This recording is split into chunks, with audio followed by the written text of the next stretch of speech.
60 Minutes Rewind. Ted Turner is like Dracula. You have to drive a stake through his heart to stop him. And though many have come close, he's back. Though he's gone from being a really rich man to a mere billionaire, he's maintained the manic energy that drove him to change the landscape of the information age by creating CNN and 24-hour news. The uncompromising competitor who won the America's Cup, the ex-husband of Jane Fonda, the batty billionaire who challenged his arch-enemy, fellow billionaire Rupert Murdoch, to a boxing match. Once described as both genius and jackass, he's now decided to reflect on a tumultuous life and more or less tell all in a memoir. Ted Turner is the largest individual landowner in the United States, owning 2 million acres across 12 states. We caught up with him at one of his Montana ranches, this lonesome cowboy who hates his own company. You hate being alone. I don't like being alone. These are big places to be alone. I tell you, come out here and spend the night by yourself sometime. You know, the coyotes out there howling, oh! It's pretty scary. Out here at the Snowcrest Ranch, Ted Turner is not alone.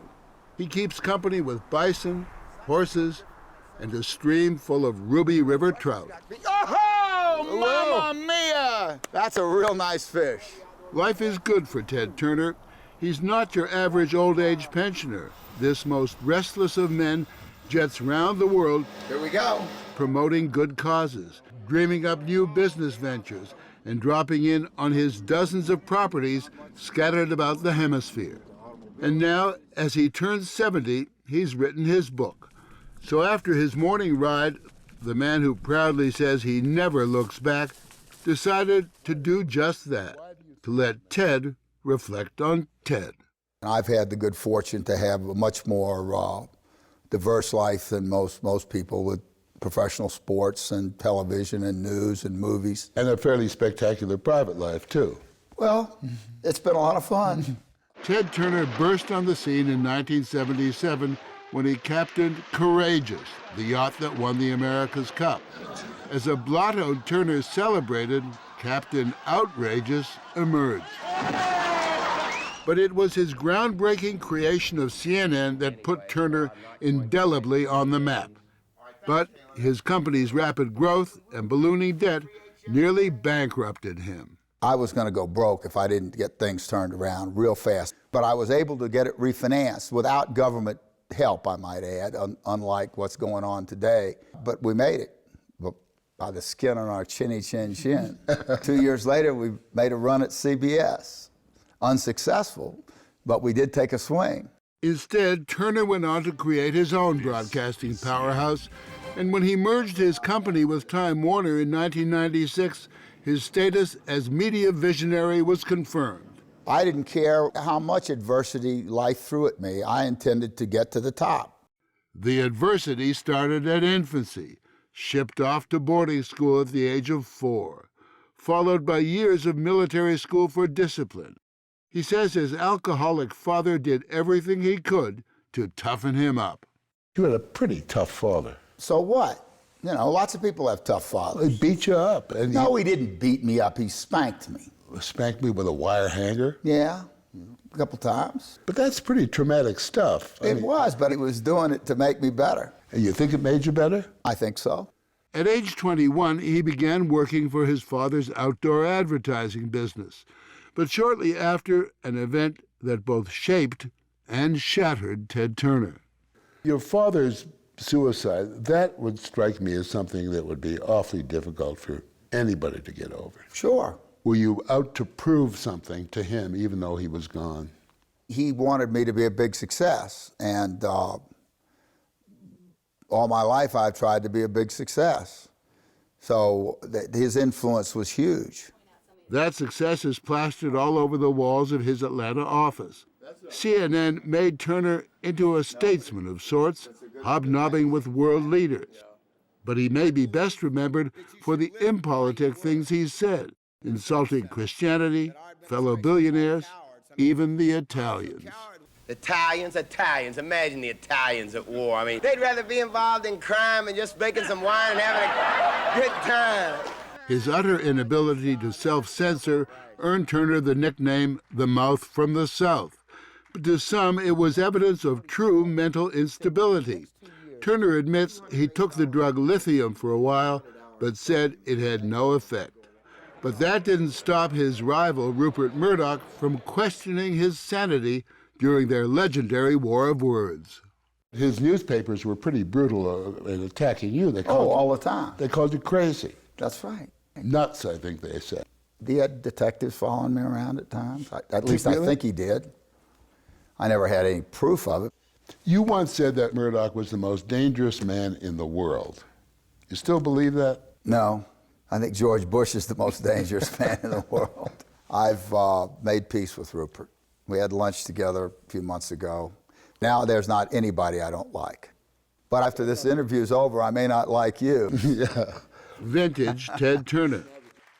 As was his joy when he agreed to AOL's merger with Time Warner. I did it with as much or more excitement and enthusiasm as I did on that night when I first made love some 42 years ago. It's that kind of He was now worth $10 billion.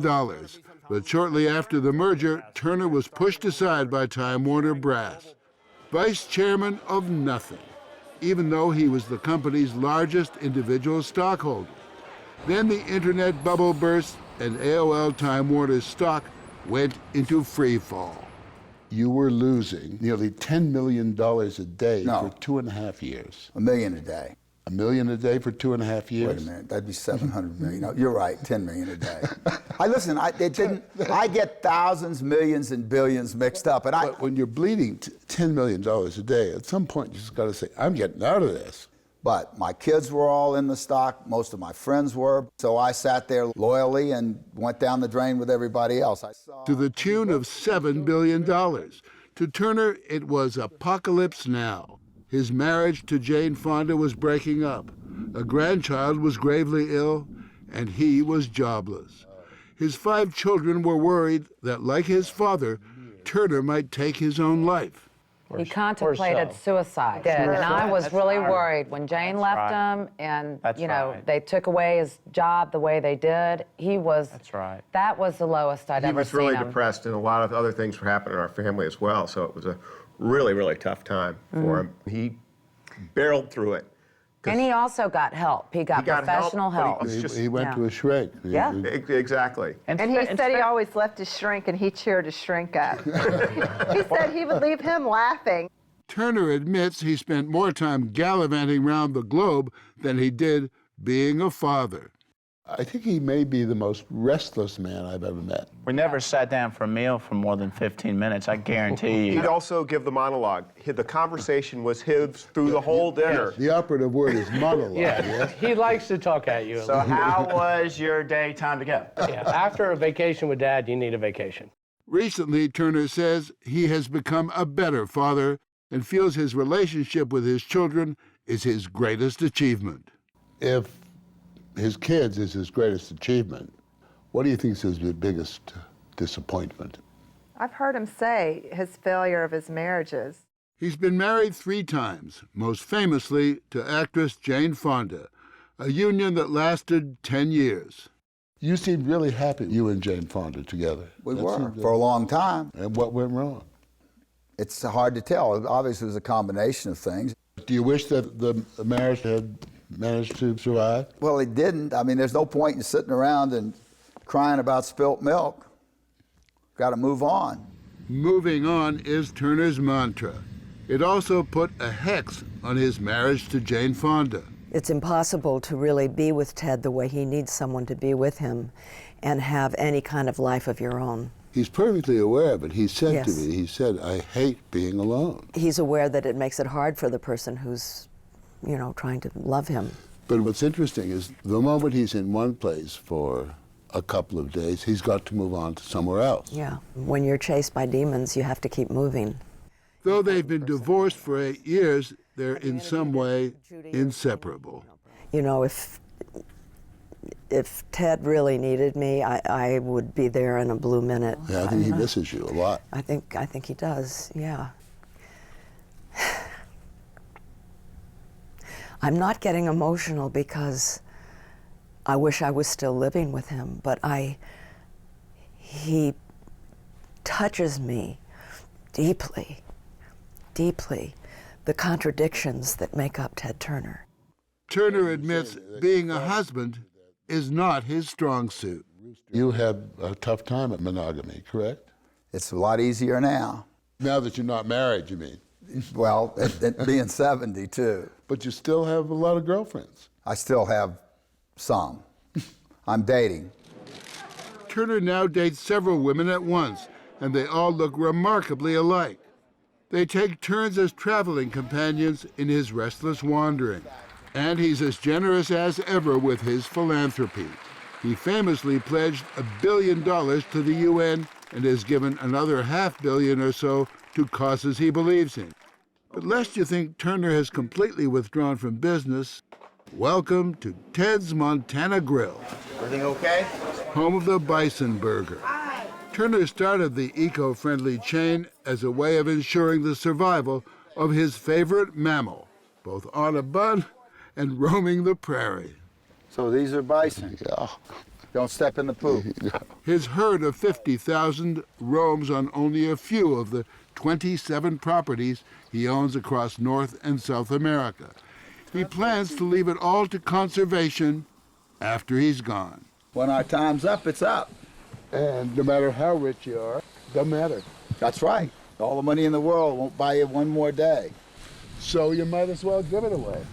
Might as well. Portrait of a man temporarily at peace, taking a break from his marathon race with life. Catch and release, just like those billions that slipped away. Out here, I don't have to worry about the $7 billion I lost. $7 billion, it'll make you stop and think. You know, you can't cry over spilt milk, as I said before. You gotta press on, my man. Aha! Another nice one!